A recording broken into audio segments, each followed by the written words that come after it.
Topic आपका start करते हैं अंतःशोषण के बाद विसरण। विसरण को इंग्लिश में क्या बोलते हैं अपन? डिफ्यूजन। ठीक है, वैसे ये आपने पढ़ा होगा। देखिए विसरण का मतलब क्या होता है? पदार्थों का अपनी अधिक सांद्रता से कम सांद्रता की ओर स्थानांतरण क्या कहलाता है आपका? विसरण। एक छोटी सी डेफिनेशन कि जब भी कोई पदार्थ अपनी अधिक सांद्रता से अपनी कम सांद्रता की ओर जब गमन करता है, गति करता है, ये स्थानांतरित हो जाता है, तो उसके स्थानांतरण को ही अपन क्या बोलते हैं? विसरण बोलते हैं। ठीक है, फॉर एग्जाम्पल जैसे कि मान लीजिए कोई बंद कमरा है, इधर देखिए, ये कोई एक बंद कमरा है। इस बंद कमरे के किसी एक कोने में यदि मैंने किसकी बोतल खोल दी? अमोनिया की बोतल खोल दी, NH3। जब मैंने इस अमोनिया की बोतल जब एक कमरे के एक कोने में खोली तो उसी कोने में मुझे इसकी गंध आनी चाहिए, लेकिन कुछ टाइम के बाद अपन देखते हैं कि इस पूरे कमरे के अंदर किसकी गंध आती है? अमोनिया की। ये किसके कारण होता है? विसरण के कारण। क्यों? क्योंकि यहां पर देखिए, जब एक कोने में अमोनिया की बोतल खोलेंगे तो ऑब्वियसली वहां पर इसकी सांद्रता कैसी होगी? अधिक होगी। और कुछ टाइम के बाद और दूसरे कोनों में इसकी सांद्रता कम है, तो अपनी ये अधिक सांद्रता से जब दूसरी तरफ स्थानांतरित होगा तो एक टाइम ऐसा आएगा जब इस पूरे कमरे के अंदर किसकी गंध आएगी? अमोनिया की। ऐसा क्यों हुआ? क्योंकि यहाँ पर अणु लगातार क्या करते हैं? गति करते हैं। अपनी कहां से? अपनी अधिक सांद्रता से अपनी कम सांद्रता की।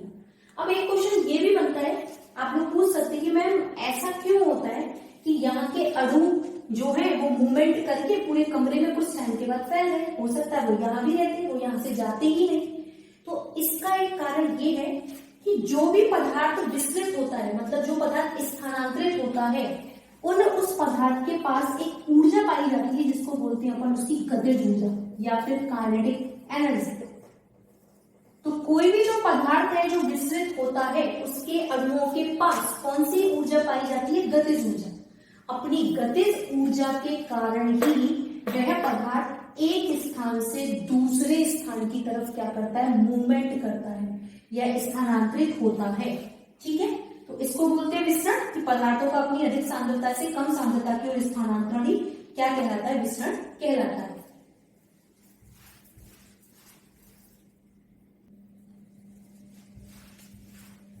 आगे देखिए, हम पढ़ते हैं विसरण दाब।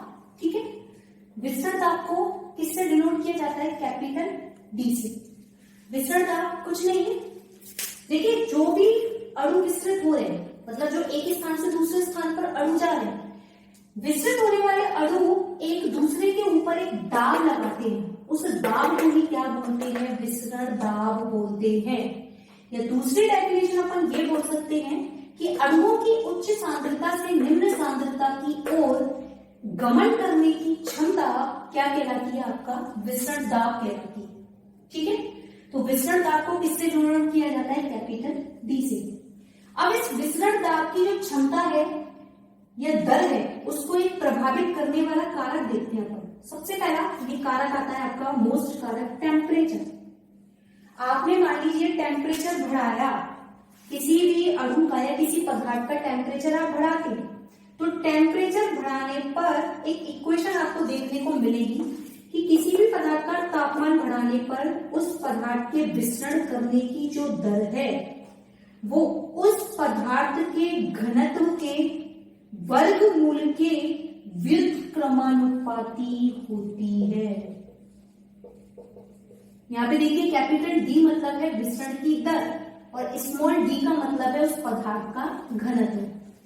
आप ऐसे नॉर्मल समझ सकते हैं। देखिए कोई एक पदार्थ है जो जिसका घनत्व ज्यादा है और एक पदार्थ घनत्व ज्यादा है तो मतलब उसका आकार में बड़ा है, और एक पदार्थ वो है जिसका घनत्व कम है, आकार में छोटा है। तो आप मुझे बताइए कि वो जो ज्यादा घनत्व वाला है वो जल्दी से विस्तृत होगा या कम घनत्व वाला? ऑब्वियसली बात है, जिसका घनत्व कम होगा वो चीज जल्दी से क्या होगी? विस्तृत होगी। तो यही रूल यहाँ दे रखा है कि विसरण की जो दर होती है या विसरण का ये जो विसरण दाब है वो तापमान बढ़ाने पर विसृत होने वाले कण के घनत्व के व्युत्क्रमानुपाती होता है। ठीक है, मतलब अणुओं का साइज जितना बड़ा होगा विसरण की दर उसकी क्या होगी? उतनी ही कम होती हुई चली जाएगी।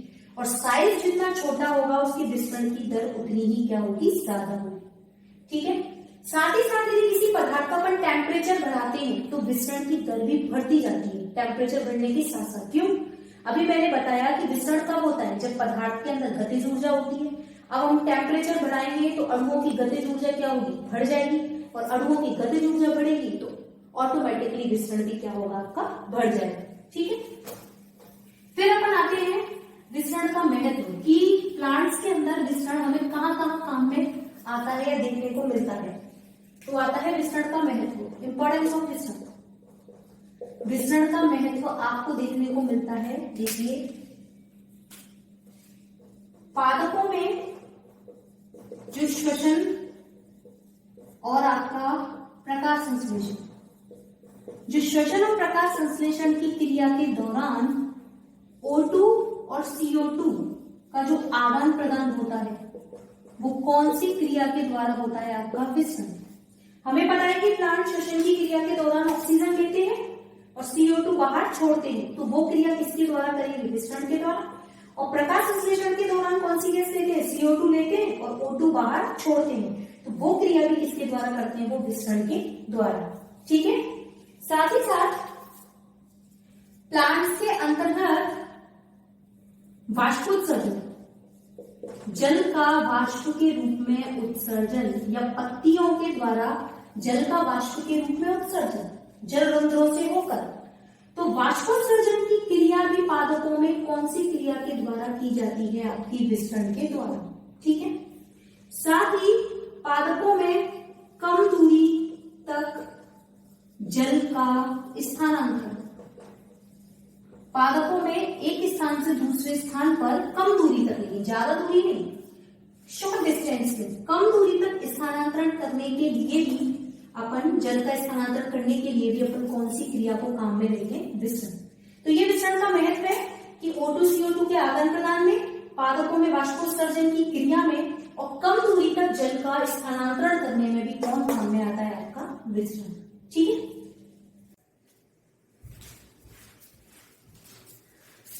तो विसरण के बाद नेक्स्ट हमारा जो टॉपिक है वो है आपका परासरण। परासरण जो है उसको इंग्लिश में क्या बोलते हैं, ऑस्मोसिस। ठीक है, जैसे देखिए क्या होता है परासरण, पादपों के द्वारा जल का अपनी अधिक सांद्रता से कम सांद्रता की ओर स्थानांतरण यदि अर्धपारगम्य झिल्ली के द्वारा होता है तो उस प्रोसेस को क्या कहते हैं अपन, परासरण। देखिए विसरण, परासरण एक प्रकार का विसरण ही है। विसरण में क्या था कि पदार्थ अपनी अधिक सांद्रता से कम सांद्रता की ओर जाता है, परासरण में भी क्या है कि जल अपनी अधिक सांद्रता से कम सांद्रता की ओर जाता है, लेकिन किस में से होता हुआ, अर्धपारगम्य झिल्ली में से होता हुआ। विसरण में कोई बैरियर नहीं है, लेकिन परासरण के अंदर कौन सा बैरियर काम करता है, अर्धपारगम्य झिल्ली, इसी को अपन क्या बोलते हैं, परासरण। देखिए जैसे कि ये कोई सेल है, उसका आधा पार्ट मैंने बनाया है, ये इसकी कौन सी झिल्ली है, अर्धपारगम्य झिल्ली, सेमी परमेबल मेम्ब्रेन। सेल के अंदर जल है, सेल के बाहर भी जल है, अंदर जल की मात्रा अधिक है और बाहर उसकी सांद्रता कम है। तो अब देखिए जल का मूवमेंट कैसे होगा, अंदर से बाहर की तरफ, जल इस अर्धपारगम्य झिल्ली में से होता हुआ अंदर से कहा जाएगा बाहर की तरफ, क्योंकि परासरण की क्रिया में हमेशा जल कहां से कहा जाता है, अपनी अधिक सांद्रता से कम सांद्रता की, तो इसको कहते हैं परासरण।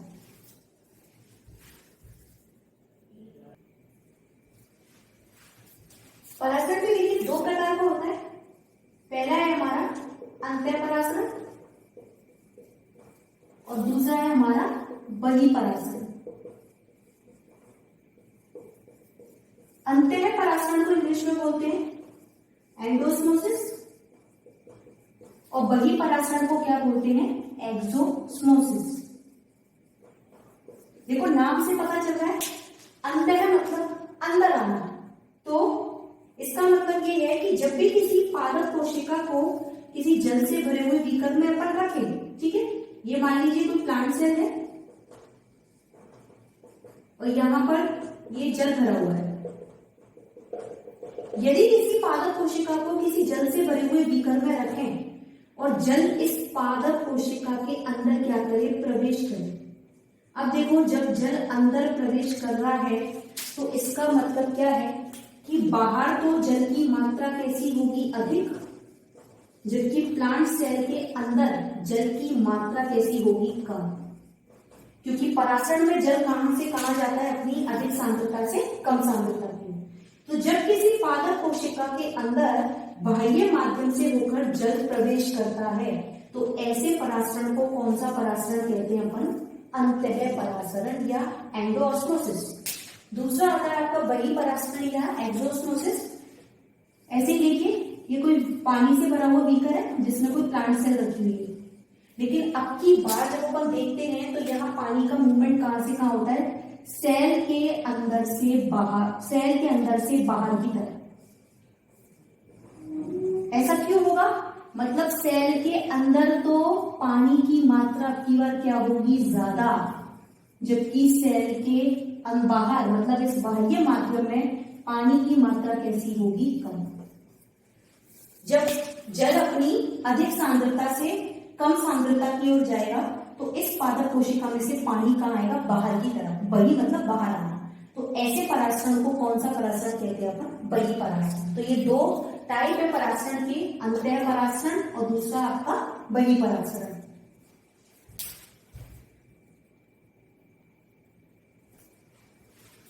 चलिए इस अंतः परासरण और बहिः परासरण को समझाने के लिए अपन एक एक्सपेरिमेंट करते हैं, आलू का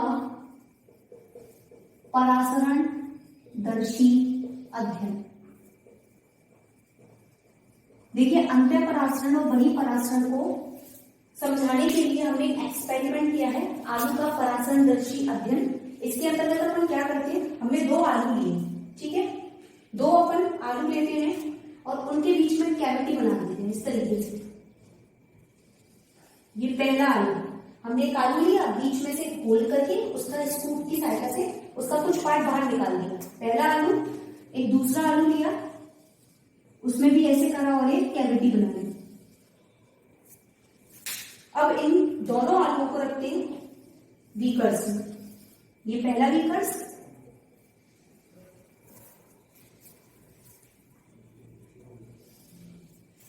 ऐसे ही इसको भी एक बीकर के अंदर रख दिए, ठीक है। अब यह जान लीजिए, फर्स्ट जो एक्सपेरिमेंट है उसके अंतर्गत हम इस आलू के आंतरिक भाग में रखते हैं शर्करा का विलयन। शर्करा मतलब आपका ग्लूकोज, यहां हमने भर दिया शर्करा का विलयन। जबकि ये जो बीकर है जिसमें कि आलू रखा हुआ है उसमें हमने रखा शुद्ध पानी।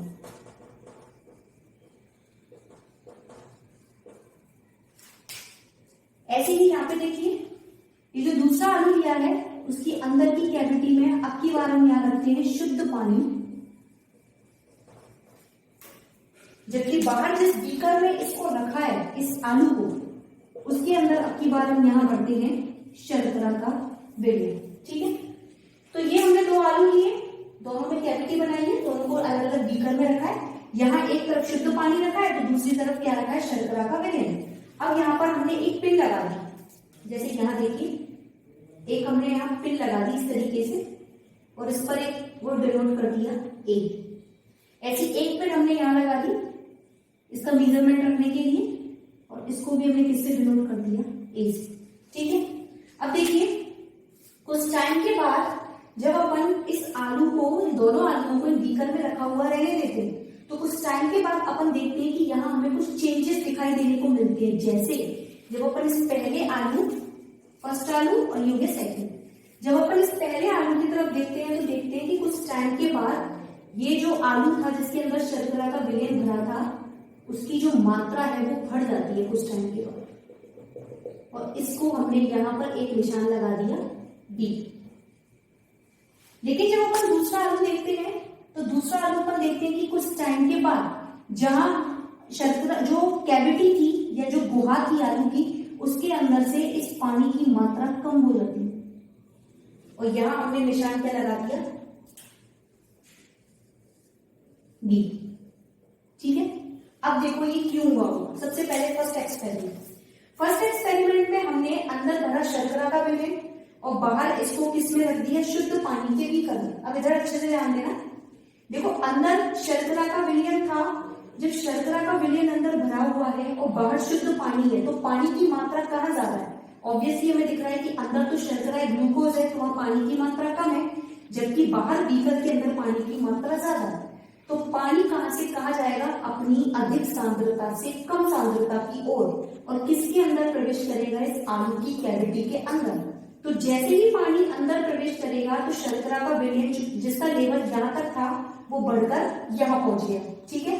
अब ये कोई पादप कोशिका है, इसने अंदर अपने पानी को एब्जॉर्ब किया, मतलब अंदर इसके पानी प्रवेश कर गया, तो इसी क्रिया को अपन क्या कहेंगे, अंतः परासरण, एंडोस्मोसिस।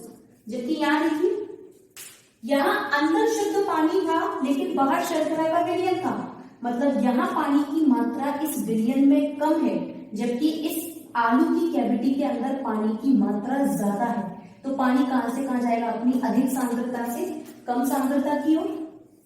अब जैसे ही इसमें से पानी बाहर निकला तो जो लेवल पानी का ए तक था अब वो घटकर कहां पहुंच गया, बी पर, मतलब किसी पादप कोशिका में से पानी का बाहर निकलना, इसको अपन बोलते हैं वही परासरण। तो ये एक आलू का परासरण दर्शी अध्ययन था जिसमें एंडोऑस्मोसिस और एक्सोऑस्मोसिस को इस तरीके से समझाया जा सकता है, ठीक है।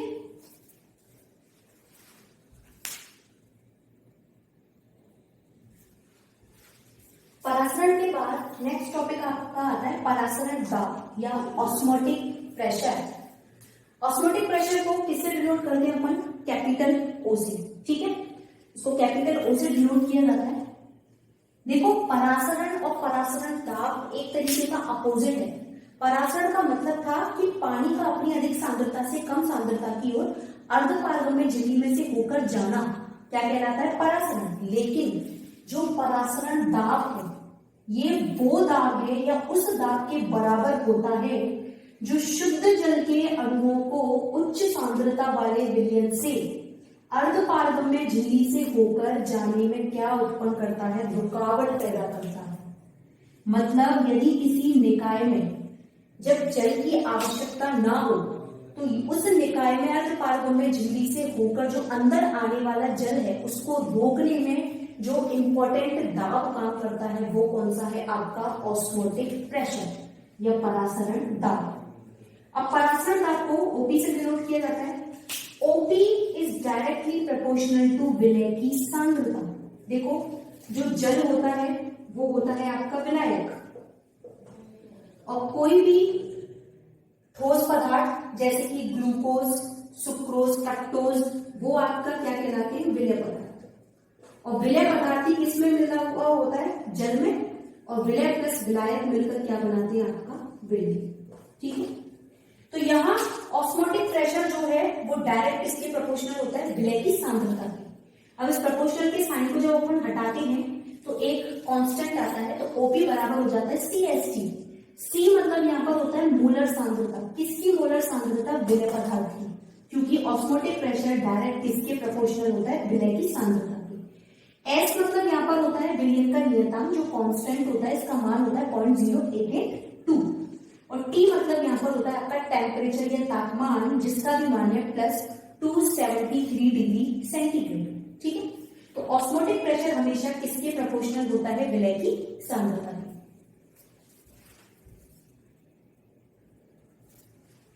अब देखिए परासरण और परासरण दाब के बाद जो सबसे इंपॉर्टेंट टॉपिक है वो ये है कि पादपों में अब जल का प्रवाह कैसे होता है। हमने पढ़ा कि परासरण में जल का प्रवाह की अधिक सांद्रता से कम सांद्रता की ओर होता है। तो फर्स्ट पॉइंट तो ये हो गया कि जल हमेशा कहां से कहां जाएगा, अर्धपारगम्य झिल्ली में से होता हुआ अपनी अधिक सांद्रता से कम सांद्रता की ओर। लेकिन यदि अपन विलय की मात्रा की बात करें, ठीक है, तो विलय की मात्रा के आधार पर यदि वो पूछे कि जल का स्थानांतरण कहां से कहां होगा, तो कैसी विलय, विलय की कम सांद्रता से कहां होगा, अधिक सांद्रता की होगा। आप खुद ही दिमाग लगाओ, यदि किसी विलयन में विलय की मात्रा कम है तो इसका मतलब ये है कि उसमें विलायक या पानी की मात्रा ज्यादा होगी, और यदि विलय की मात्रा ज्यादा है तो पानी की मात्रा कम होगी। तो ऑटोमेटिकली पानी कहां से कहा जाएगा, अपनी अधिक सांद्रता से कम सांद्रता की ओर, लेकिन विलय की के उल्टा हो गया, मतलब विलय की कम सांद्रता से विलय की अधिक सांद्रता की ओर। ठीक है। साथ ही तीसरा पॉइंट यह आता है कि पादपों में जल का प्रभाव कम ऑस्मोटिक प्रेशर से हमेशा अधिक ऑस्मोटिक प्रेशर की तरफ होगा, मतलब कम परासरण दाब से अधिक परासरण दाब की ओर। क्यों? क्योंकि अभी अभी हमने पढ़ा था कि osmotic pressure is directly proportional to विलय की सांद्रता। तो जब विलय की कम सांद्रता से अधिक सांद्रता की ओर जा रहा है तो पानी हमेशा कम ऑस्मोटिक प्रेशर से कहा जाएगा अधिक ऑस्मोटिक प्रेशर की तरफ। ऑस्मोटिक प्रेशर तो वो है कि जो जल के प्रवाह को रोकेगा, तो जब जल के प्रवाह को रोकेगा तो कम से अधिक की तरफ ही तो जाएगा, क्योंकि ऑस्मोटिक प्रेशर डायरेक्ट किसके प्रोपोर्शनल है? आपकी विलय की सांद्रता की। ठीक है।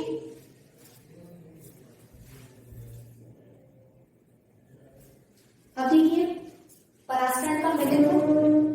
परासरण का कहाँ उपयोग में आता है? सबसे पहले परासरण उपयोग आता है पादपों में जल का अवशोषण, मतलब कोई भी प्लांट्स को यदि बाहरी माध्यम से जल अवशोषित करना है या जल बाहर निकालना है तो वो हमेशा जल के अवशोषण के लिए या जल के निष्कासन के लिए वो कौन से प्रोसेस को काम में लेते हैं? परासरण।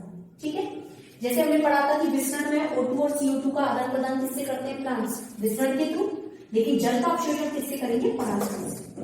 साथ ही साथ जल में पाए जाने वाले जीव जो होते हैं वो भी परासरण की क्रिया के द्वारा जल को या तो बाहर निकाल के या जल को अंदर लेकर अपने शरीर का जो आकार है उसको बनाए रखते हैं। तो अपने बॉडी की शेप को बनाए रखने का काम भी वो कौन सी प्रोसेस से करते हैं? परासरण।